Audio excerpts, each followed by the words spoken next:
Coverage you can count on continues with Glenn Marini's Sports Report.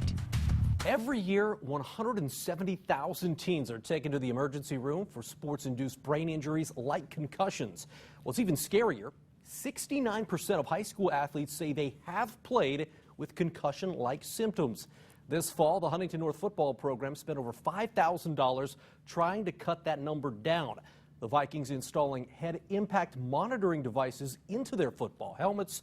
Jessica Starbird has more on how the Vikes are using their heads to make the game safer. There you go. Hits are inevitable in football. But when there are too many hits or significant blows to the head, that's a cause for concern for coaches, players, and their parents.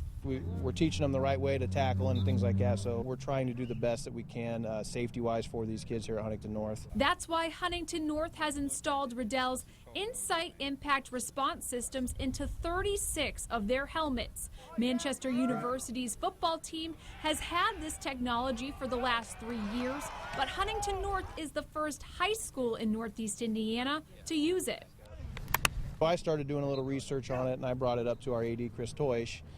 It kind of took off from there. The Insight's been out for the last 4 years or so, and they've really taken off the last few years. It's first year was getting it out, getting people used to it, letting them see it. The last couple years has been really good. Inside each of the helmets are 5 sensors. They are used to monitor the severity of a hit based on a threshold that takes into account a player's age and position. A sensor will go off if a hit reaches that threshold. And this is what happens when a player does take a hit. An athletic trainer will be holding one of these handheld devices that will show them which player took the hit and what time. Then they will enact their evaluation process. When the sensor goes off, obviously we remove the kid from play, and then we will do a evaluation on the sideline and determine whether or not they can return to play or if they need to be looked at.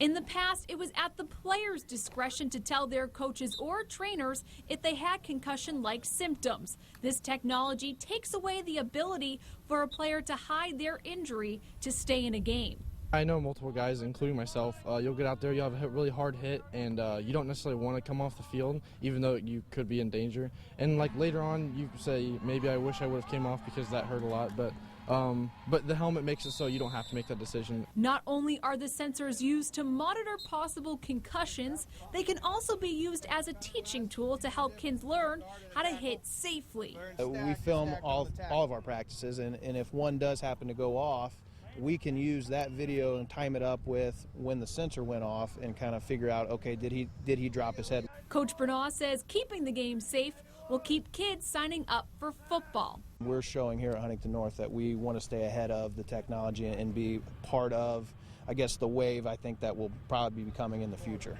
I love the game of football. A lot of people love the game of football, and I'm glad they're making it safer because that makes more kids want to play football. If danger is a reason you don't want to play football, then this is a reason to play football. In Huntington, Jessica Starbird, News Channel 15. Riddell says other schools in the area have expressed interest in using their system.